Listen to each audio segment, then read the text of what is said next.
자, 오늘 이 말씀은 우리가 예수님이 승천하시고 나서 교회가 생겨나고 교회가 그렇게 확산되고 거기에 이 바울의 전도 여행이 또 교회의 확산에 한 중요한 역할을 하고 이랬던 이 모든 과정들을 겪은 교회를 이제 초대 교회라고 합니다. 제일 처음 만들어진 교회, 그런 의미입니다. 물론 초대교회 전에는 이제 예수 공동체라고 하는 게 있었습니다. 완전히 예수님의 핵심적인 그 제자들, 그들을 중심으로 하는 예수 공동체가 있었고, 또 이들이 이제 여러 가지 이유로 인해서 이 지역 저 지역으로 확산되면서 예루살렘을 제외한 다른 곳에도 교회가 많이 세워지게 됩니다. 교회가 세워지면서 많은 사람들이 그리스도인이 되고 또 복음을 받아들이게 되고, 또 그러므로 인해서 교회라고 하는 이 생소한 모임이라고 해야 될까요? 집단이라고 해야 될까요? 이 교회를 또 매우 의문스럽게 바라보는, 또 한편으로는 호기심도 있지만 경계하면서 바라보는 그러한 시선도 존재했습니다. 당연합니다. 왜냐하면 그 이전에는 유대인들의 사회 속에는 유대교적 사상과 유대교적 믿음이 있으면 다 되었는데, 유대교적인 그런 교육을 받고 유대교적인 생각을 가진 사람들도 교회에 참석을 하게 되는 거예요. 그러니 유대교의 입장에서는 교회가 무엇인지 좀 그 교회에 대해서 더 관심을 가지고 이렇게 쳐다볼 수밖에 없었습니다. 그래서 교회에 대해서 충분히 어떨 때는 충분히 이해하지 못하고, 또 어떨 때는 교회에서 일어나는 어떤 기적 같은 일들을 보면서 정말 주님이 계시는구나, 이런 여러 가지 이 다양한 반응들이 있던 차에 교회가 몇 번 이제 핍박이라고 해야 될까요? 고난을 당하게 됩니다. 그 고난에 있어서 가장 첫 번째 그 피해자라고 할 수 있는 순교자인 스데반 집사가 사도행전 7장에 보면은 거기서 6장에 보면은 거기에서 돌에 맞아서 죽는 순교하는 일이 일어납니다. 이 스데반의 순교로 인해서 예수 믿는 사람들이 예루살렘에서 여러 다양한 지역에 이렇게 흩어집니다. 자, 이러면서 이제 교회가 다른 지역에도, 안디옥에도, 또는 바울이 선교하는 그런 곳에도 교회가 하나씩 둘씩 이렇게 세워지게 됩니다. 이 초대교회에서 가장 중심적인 역할을 했던 사람 중에 한 명이 베드로입니다. 베드로가 초대교회의 수장으로서 정말 중요한 역할을 했고, 또 초대교회는 이 베드로로 인해서 굉장히 든든하게 성장하는, 세워져가는 그러한 모습들을 보게 됩니다. 베드로가 아무튼 교회에서 매우 중요한 위치에 있었기 때문에, 중요한 지도자였기 때문에 특히 이 베드로를 중심으로 하는 사도들이 핍박을 좀 많이 받았습니다. 사도행전 4장에도 보면 이런 말씀이 나옵니다. 그들을 잡음에, 그들은 누구냐면 사도들입니다. 그들을 잡음에 날이 이미 저물었으므로 이튿날까지 가두었으나.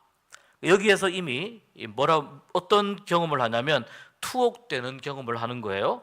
그 다음에 사도행전 5장에도 보면 이런 말씀이 있어요. 사도들을 잡아다가 옥에 가두었더니, 사도행전 5장에 주의 사자가 밤에 옥문을 열고 끌어내어 이르되, 이때는 아주 신비한 그 현상으로, 신비한 일로 인해서 이 사도들이, 또 베드로가 밤에 옥문이 열리고 거기에서 살아나오는 경험을 하게 됩니다.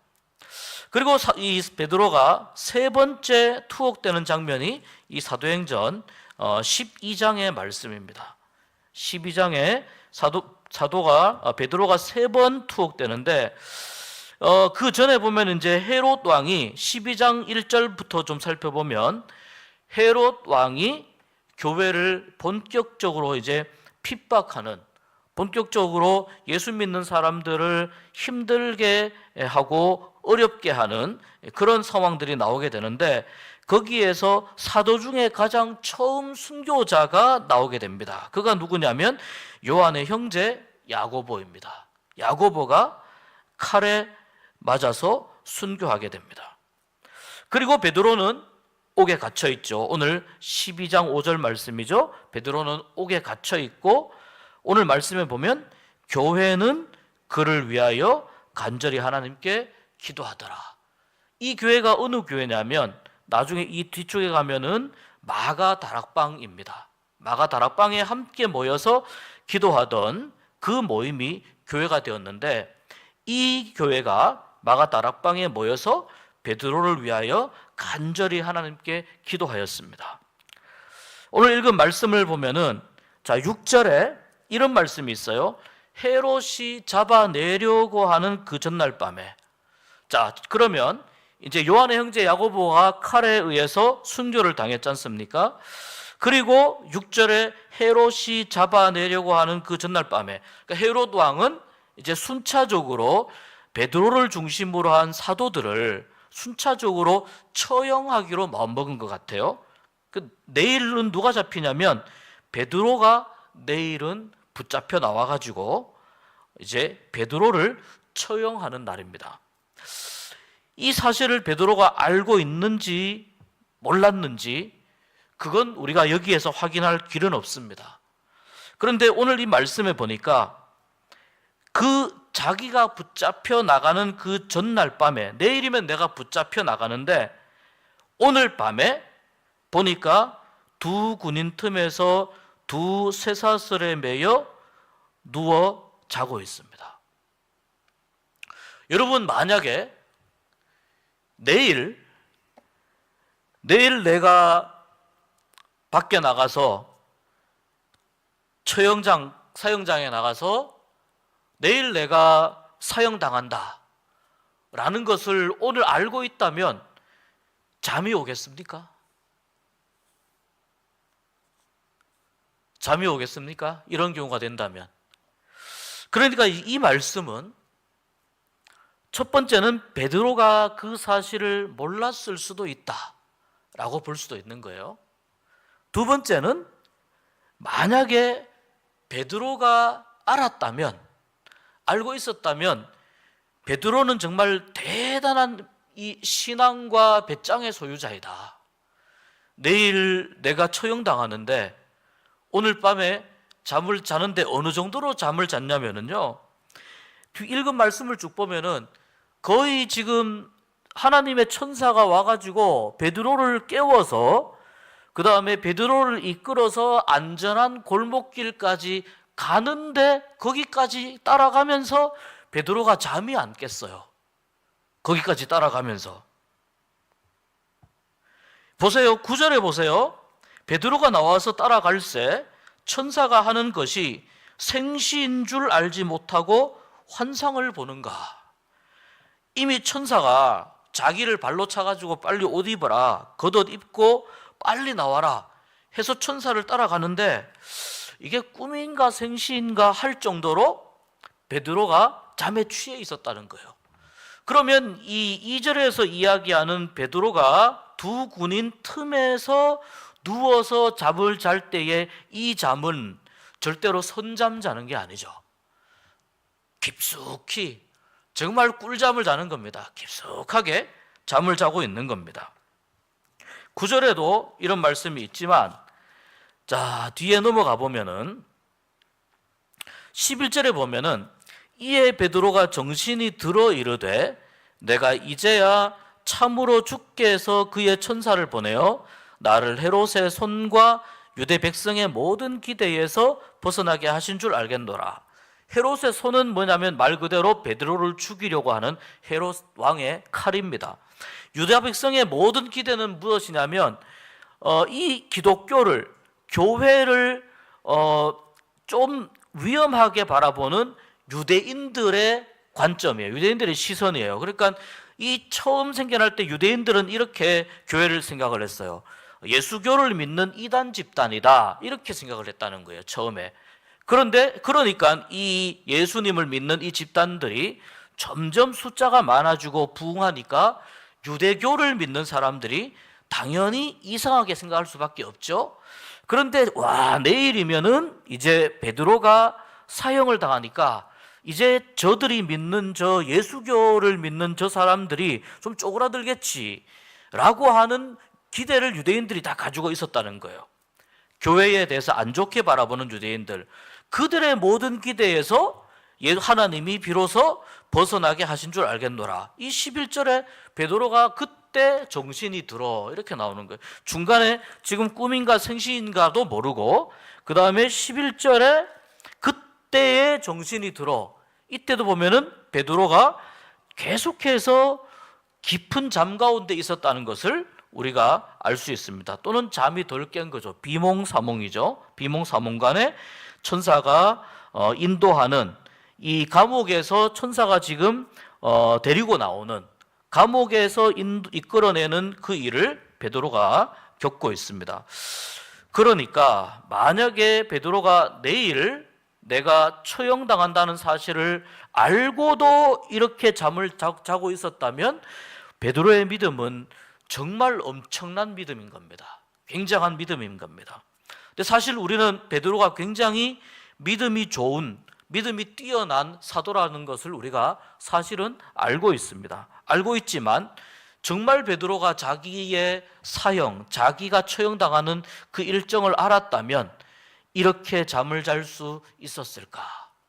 이렇게 조금은 베드로의 믿음을 인정하면서도 약간은 조금은 좀 불안한 마음으로 베드로가 잠을 잤던 그 모습을 우리가 볼 수 있는 것입니다. 그러나 어쨌든지 간에 베드로가 지금 내일 내가 처형된다는 사실을 알았든 몰랐든 간에 지금 베드로는 어디 있냐면 감옥에 갇혀 있습니다. 쇠사슬에 묶여서 감옥에 갇혀 있습니다. 그리고 헤롯이 사도 중에 한 명을 칼로 죽였다는 사실을 베드로도 알고 있습니다. 나도 점점 시간이 지나면 처형을 당하게 될 것이다 라고 하는 사실을 꼭 내일은 아니라 하더라도 언젠가는 처형당하지 않을까라고 하는 생각을 가지고 있습니다. 그리고 본인이 지금 쇠사슬에서 묶여 있는데 자유롭지 못하고 그 감옥이 아무리 감옥이 깨끗하다고 해도 감옥은 감옥이잖아요. 그러니까 이렇게 힘겨운 상황 가운데에서도 베드로가 잠을 잘 수 있었던 것은 정말 자기의 모든 상황을 하나님께 의탁하고 하나님께 맡기지 않으면 불가능한 상황이지 않았을까. 그래서 이런 경우에 시편의 그 말씀이 정말 어울리는 것 같아요. 사랑하는 자에게 하나님은 사랑하는 자에게 잠을 주시는도다. 이 말씀이 진짜 맞는 것 같아요. 여러분 어쨌거나 우리가 기도할 때에 중요한 것 한 가지가 뭐냐면 이 베드로가 잠을 자는 모습을 보면서 지금 본인이 굉장히 힘든 상태에서도 꿀잠을 자잖아요.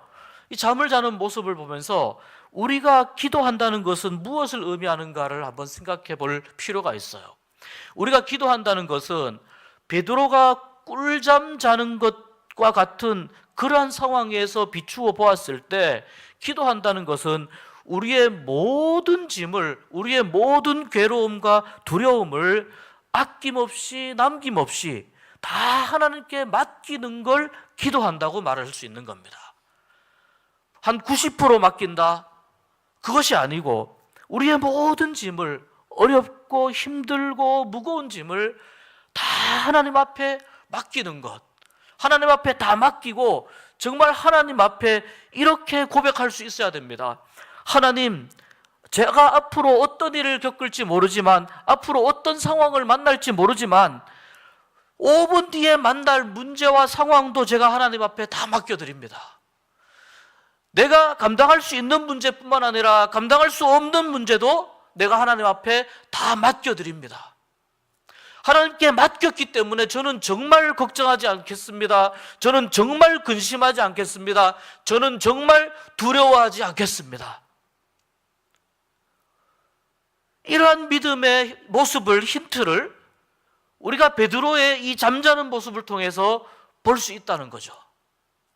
아무리 좋은 호텔이면, 아무리 좋은 침대면 뭐합니까?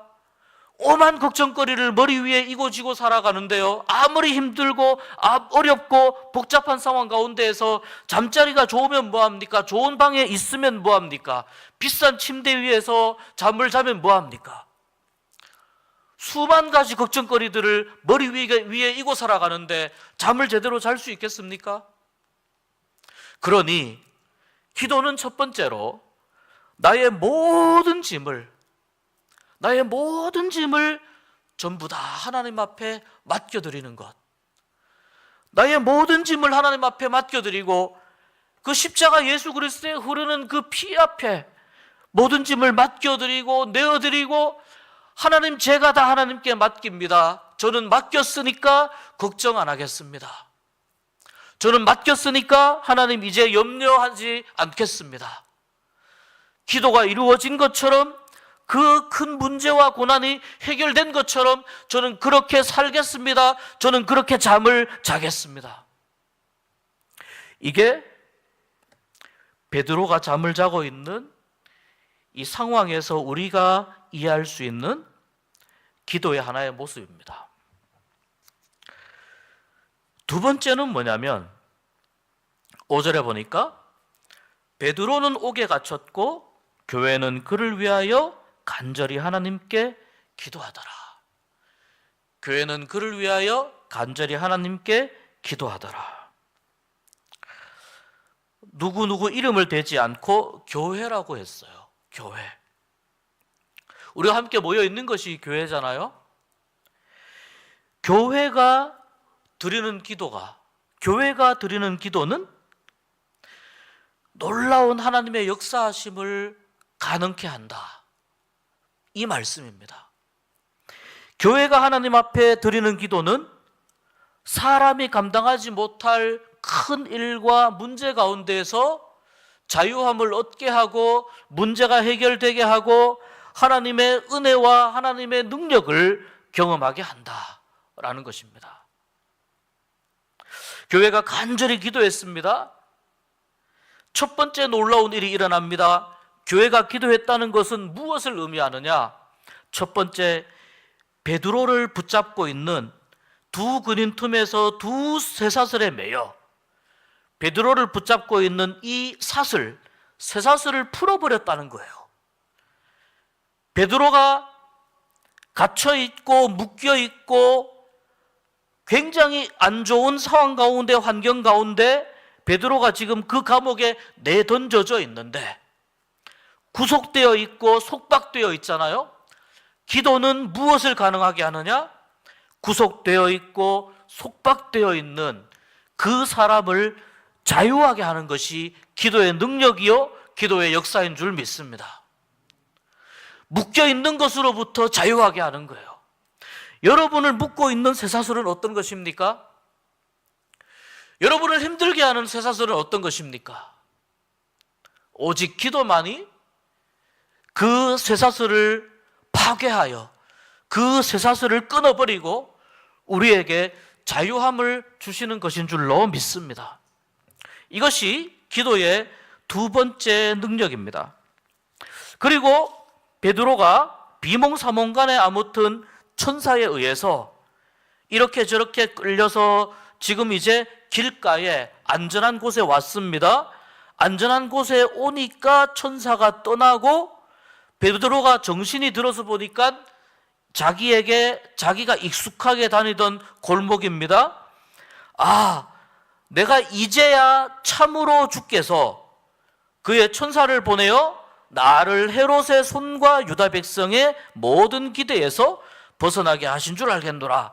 하나님께서 이제야 그의 천사를 보내어서 나를 자유하게 하셨구나. 이 기쁜 소식을 내가 빨리 전하러 가야지. 어디로 가냐면 교회에 가는 거죠. 그리고 그 교회는 말씀드린 대로 마가 요한의 어머니인 마리아의 집, 이 마가의 다락방이 바로 여기예요. 그 어머니가 마리아예요. 마가 요한의 어머니 마리아의 집에 가니 여러 사람이 거기에 모여 기도하고 있었습니다. 자, 이 사람들은 지금 베드로를 위해서 기도하고 있는 거죠. 철창 속에 갇혀 있는, 감옥 속에 갇혀 있는, 언젠가 헤롯의 헤롯의 자기만의 승리를 위해서 희생될 수밖에 없는 그 베드로를 위해서 지금 간절히 기도하고 있죠. 베드로가 대문을 두드립니다. 거기 있는 사람들이 다 대문 두드리는 소리를 못 들어요. 왜냐하면 이때는 아주 크게 기도했거든요. 아마 통성으로 기도했을 겁니다. 주님을 부르짖으면서 크게 기도했을 겁니다. 그러니 사람들이 다 소리를 못 듣고 그 집에서 일하고 있는 여자아이인 로데라고 하는 여자아이가, 이 로데가 장미라는 뜻이 있어요. 로데라고 하는 여자아이가 누구지 하고 나왔다가 보니까 나왔는데 누구세요 하니까 베드로야, 내가 왔어. 그 목소리를 듣고 이 로데도 너무 급해가지고 문을 열어줘야 되는데 문을 안 열어주고 이 로데가 너무 기뻐서 기도하고 있는 사람들에게 달려가는 거예요. 막 달려가는데 베드로는 지금 집 안에 못 들어오고 지금 막 달려가서 베드로가 지금 문 밖에 와 있습니다. 이렇게 이야기하니까 이 사람들이 뭐라고 이야기하냐면 네가 미쳤구나. 너 정신 나갔어? 이러는 겁니다. 너 지금 헛것을 본 게야? 정신이 나간 거야? 이렇게 말을 하는 거예요. 그러니까 로데가 다시 한번 강조합니다. 이 말이 진짜입니다. 베드로가 정말 밖에 와 있습니다. 그러니까 이 기도하던 그 자리에 모였던 사람들이 이렇게 말을 하는 거예요. 그러면 베드로가 아니고 아마 베드로의 수호 천사일 거다. 베드로를 지키는 천사가 왔을 거다라고 이야기를 하는 거예요. 자, 베드로가 감옥에 갇혔을 때 그때 교회는 베드로를 위해서 기도했습니다. 어떻게 기도했을지 우리가 다 짐작이 갑니다. 베드로가 그 감옥에서 헤롯의 희생양이 되지 않게 해주시고 베드로가 그 감옥에서 나와서 자유하게 해주십시오. 분명히 이렇게 기도했을 겁니다. 이것이 교회의 기도입니다. 이 교회가 기도한 겁니다. 그리고 그렇게 기도하고 있었고 그렇게 기도하고 있는 그 중에 로데가 대문 밖에 나가서 있다가 들어오더니 베드로가 풀려나서 왔습니다 라고 이야기를 해요. 이 사람들이 원하던 기도의 응답이죠. 기도하던 사람들이 원하던 기도의 응답입니다. 아, 베드로가 풀려서 나왔어? 그럼 빨리 나가봐야지. 집안에서 문 밖까지 나오는 게 뭐가 그렇게 힘들고 귀찮다고. 집안에서 진짜 베드로가 왔다 안 왔다, 베드로의 천사다, 아니면 네가 미쳤다, 정신이 나갔다, 이런 이야기들을 그 안에서 굳이 그렇게 할 이유가 없잖아요. 그럼 나와서 확인해 보면 되잖아요. 그런데 나와서 확인 안 하고 계속 로데한테 그러는 거예요. 너가 헛것을 보았다, 너가 잘못 들었다, 너가 지금 제대로 보지 못한 거다, 이런 이야기만 계속 지금 하고 있는 거잖아요. 지금 이 기도하고 있는 사람들이 가장 듣고 싶어하는 기도의 응답은 뭐냐면 베드로가 자유롭게 되어서 감옥에서 나와서 지금 우리에게 와 있습니다. 이 말을 듣고 싶어서 기도한 거잖아요. 그런데 그 말을 듣고 싶어서 그렇게 기도했는데, 자, 로데가 와서 그들이 가장 듣고 싶었던 그 말을 하니까 이들이 믿어요, 안 믿어요? 안 믿고 있어요. 못 믿고 있는 거예요. 왜 그럴까요? 왜 로데의 말을 못 믿을까요? 로데가 양치기 소년처럼 계속 거짓말을 하는 그런 아이일까요? 그렇다면 이 집에서 아마 그런 일들을 맡기지 않았을 겁니다. 로데가 한 번은 네가 잘못 보았겠지, 실수로 잘못 보았겠지, 착각했겠지, 그럴 수 있겠는데 로데가 정말이라고 이야기하니까 아, 그럼 베드로의 천사일 것이다. 베드로가 정말 왔을 거라고는, 우리가 이렇게 열심히 기도했더니 하나님께서 일하셔서 천사를 보내어서 베드로를 감옥에서 풀어내시고 안전하게 털끝 하나 다치지 않게 하셔서 지금 기도하고 있는 우리 집 대문 앞에 지금 여기까지 하나님이 인도하셨다. 이 대문을 못 열어서 지금 집 안으로 못 들어오는 거지 않습니까? 왜 못 믿을까요, 여러분? 그 말을 왜 믿지 못할까요? 때로는 기도하지만 우리가 그런 마음을 가질 때가 있어요. 기도하지만 정말 내가 기도한 것에 대해서 하나님이 정말 나의 기도를 들으시고 응답하실까라고 하는 확신이 없을 때가 있어요. 내가 정말 기도하지만. 예전에 제가 좀 꽤 오래 전에 그 병원 신방을 이렇게 할 때 굉장히 건강이 많이 상해서 이제 병원에 입원하신 분이 있었습니다. 그래서 그 교구를 섬기는 몇몇 분들하고 집사님, 권사님들하고 병원 신방을 갔었습니다. 지금은 이제 코로나 때문에 병실 신방이 정말 어렵잖아요. 그래서 병실에서 못하고 잠깐 병원 아래층 로비 같은 데서 잠깐 이렇게 기도하고 만나고 이렇게 하는 것밖에 못 하는데, 코로나 오기 전에 이제 중요한 사역 중에 하나가 병원 신방이죠. 그래서 병원 신방을 하러 갔는데 너무 이분이 이제 이 병원 쪽에서도 굉장히 좀 안 좋은 결과 쪽으로 예상을 하고 있었던 그런 이제 그 환우였습니다. 기도 열심히 하시고 신앙생활 잘 하시고. 근데 이제 열심히 뜨겁게 함께 기도합니다. 하나님, 우리 성도님의 아픈 부분을 만져주시고 또 새로운 세포가 살아나게 하시고 또 좋지 않은 여러 가지 나쁜 세포들을 성령의 불로 불살라 주시고, 이렇게 뜨겁게 다 기도하고 아멘하고 이제 마쳤어요. 그런데 이제 그 병실 밖을 나오는 직후에, 나오자마자 어느 한 분이 저에게 그런 말씀을 하시는 거예요. 목사님, 저분 며칠 못 사시겠죠? 그런 말씀 하시는 거예요. 저분 며칠 만에 돌아가시겠죠? 그러시는 거예요. 물론 이제 우리가 인간적으로는 또는 이성적으로는 그런 결과를 예상을 할 수 있습니다. 인간적으로, 이성적으로 그런 결과를 예상할 수 있습니다. 그런데 여러분, 방금 전에 병실에서 그분의 손을 붙잡고 그분의 아픈 부위에 손을 얹고 함께 뜨겁게 기도하면서 아멘 아멘 했었는데, 그런데 병실 밖을 나서자마자, 병원 밖을 나온 것도 아니에요. 병실 밖을 나서자마자 목사님, 저분 며칠 못 가시겠죠? 제가 그 이야기를 듣고 생각이 좀 많아졌습니다.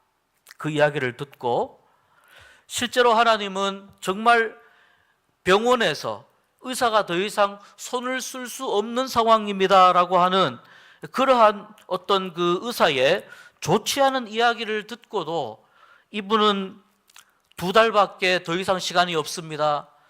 그런데도 어떤 분은 2달 아니라 2년을, 그 이상을 살아내시는 분들도 있고, 실제로 그런 여러 가지 우리가 생각했을 때에 이것은 정말 하나님께서 이분을 붙잡으셔서 그 생명을 연장시켜 주신 것이다라고 그렇게 생각할 수밖에 없게끔 그런 결과들을 만나게 하시고 보게 하심에도 불구하고, 때때로 우리들은 인간적으로 나도 모르게 그런 생각을 하는 거예요.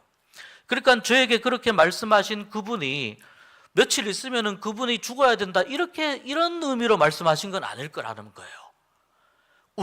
우리도 굉장히 열심히 기도하는데, 또는 인간의 힘으로 이루어질 수 없는 일들에 대해서 하나님을 더 세게 부르짖으며 기도하는데, 그럼에도 불구하고 우리의 마음속에는 뭐가 있냐면은, 우리의 마음속엔 나도 모르게 인간적으로 생각하는 경향들이 있다는 거예요.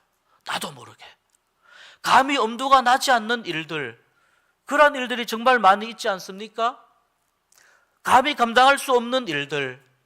그런데 그러한 일들을 만났을 때 내가 버틸 수 있는 유일한 힘은 기도밖에 없단 말이죠. 그런데 그렇게 간절히 기도하면서도 내가 믿음이 약해서, 내가 인간적인 생각으로 다시 그 인간적인 연약함 때문에 하나님께서 정말 나를 도와주실까? 이런 마음을 가지게 된다는 겁니다. 여러분, 이것이 우리 인간의 연약함입니다. 아멘하고 했는데도 여러분, 돌아서서 그 아멘과 반대되는 행동을 하는 것이 누구냐? 우리 인간들이라는 겁니다. 오늘 여기에 보면 기도하는 사람들이 가질 수 있는 가장 큰 어떤 약점이라고 할까요? 가장 큰 약점. 왜냐하면 이들은 베드로가 이렇게 빨리 석방되어서 이렇게 빨리 감옥에서 풀려나서 이곳으로 찾아오리라고는 아무도 상상을 못한 거예요. 다시 말해서 하나님이 너무 빨리 응답하신 거예요. 그러니 하나님이 설마 이렇게 일하셨을까? 이런 질문을 던지는 거죠. 하나님이 이렇게 일하셨을까? 이들이 생각할 수 없는 방식으로 하나님이 지금 일을 하신 거예요. 천사가 와서 베드로를 깨워가지고 비몽사몽인 베드로를 계속해서 끌고 가잖아요. 그리고 가장 안전한 곳에 다다랐을 때에 천사가 사라지고, 그때서야 비로소 하나님의 역사하심이었다는 것을 베드로가 알게 되고, 급하게 나를 위해서 기도하고 있는 교회에 가서 내가 자유하게 되었다는 것을, 여러분의 기도 덕분에 자유하게 되었다는 것을 내가 알려줘야지. 막 뛰어갔는데, 아니 여자아이가 나오더니 나를 보더니 문을 열어주기는커녕 문이 닫힌 채로 다시 집에 들어가는 거잖아요. 그리고 그 안에서 옥신각신 베드로가 답답해서 계속 문을 두드립니다. 그러자 이 기도하고 있었던 이들이 나와서 보니까 정말 베드로가 거기에 와 있는 겁니다. 때로 하나님은 우리가 기도하면서 생각하는 것보다 때로 훨씬 빠르게 하나님은 역사해 주시는 분이십니다. 때로 하나님은 우리가 기도하는 것보다, 그 기도하는 그 시간보다 늦게 역사하시지만, 늦게 역사하시면서 왜 이렇게 역사할 수밖에 없는지를 우리에게 가르쳐 주시는, 우리의 믿음을 더 크게 하시고 우리의 기도를 점점 더 깊고 넓게 만들어 가시는 하나님이십니다. 그래서 여러분, 우리가 하나님 앞에 기도할 때에 우리의 마음속에, 또한 우리의 생각 가운데 있는 나도 모르게 빠질 수밖에 없는 인간의 어떤 본성, 인간의 어떤 연약함, 이 나약함, 그 나약함과 연약함을 성령께서 붙잡으시고 성령께서 가득 채워주셔서 그 나약함과 연약함을 넘어서서 정말 하나님의 일하심을 볼 수 있는 그러한 기도의 영역 가운데로, 더 깊은 기도 가운데로 우리가 들어가야 될 줄 믿습니다. 계속 기도의 주변부에서만 맴돌지 말고 점점 더 깊은 기도, 더 성숙한 기도, 또 더 넓고 또 더욱더 하나님이 원하시는 그러한 모습, 그러한 기도의 가운데로 우리가 들어감으로 인해서, 이 기도로 인해서 우리의 믿음이 성장하고 하나님에 대한 우리의 신앙이 더욱더 성장하고 그러한 은혜를 겪게 되는 것입니다. 결국 베드로도 그렇고 이 기도하던, 이 교회에 모여서 기도하던 그 그리스도인들도 그렇고 이들도 그렇고 둘 다 지금 하나님께서 일하고 계시는 것이라는 것을 둘 다 몰랐어요. 둘 다 몰랐는데, 그러나 나중에 보니까 하나님이 그때 일하셨군요. 하나님이 정말 그때부터 일하기 시작하셨군요. 제가 기도하던 그 순간부터 일하셨군요. 제가 기도할 때 그 언제쯤부터 하나님 일하셨군요. 이것을 우리가 나중에 시간이 지나면 알게 되고 깨닫게 된다는 것입니다. 오늘 이 밤에 우리가 함께 기도했으면 좋겠습니다. 이제 우리가 오늘 이 금요 성령 집회하고 우리가 이제 방학으로 들어가게 되는데요. 오늘 좀 같이 기도했으면 좋겠는데, 오늘 이 사도행전 12장에 나오는 이 말씀처럼 때로는 이 베드로의 모습이 조금 믿음이 없어 보이고, 또 때로는 교회에서 기도하던 이들의 믿음도 좀 없어 보이고 좀 약해 보인다 하더라도, 결국 하나님의 큰 틀에서 보면은 하나님께서는 지금 하나님의 영광을 위하여 이들을 사랑하셔서 베드로에게 일하고 계시고 기도하는 이들에게 일하고 계시다는 것을 우리가 말씀을 통해서 깨닫게 됩니다. 내가 느끼지 못하는 순간에도, 내가 알지 못하는 순간에도 내가 기도하고 있으면 하나님께서 일하신다고 하는 이 믿음을 가지고 우리가 오늘 기도할 수 있었으면 좋겠습니다. 하나님, 우리가 오늘 정말 한 알의 기도의 씨앗을 심습니다. 내 삶 속에, 우리 교회 안에, 우리 가정 안에, 그리고 우리 교회의 미래 안에 기도의 씨앗을 심게 하여 주시고, 이 기도의 씨앗을 통해서 우리 교회가 더욱더 기도로 든든해지는 교회가 되게 하시고, 기도의 울타리가 쳐지는 교회가 되게 하여 주시고, 하나님의 일하심을 우리가 비록 좀 어설픈 믿음이라 하더라도 하나님의 일하심과 역사하심을 믿고 고백하고 경험하며 나가는 그러한 교회가 되게 하여 주시옵소서.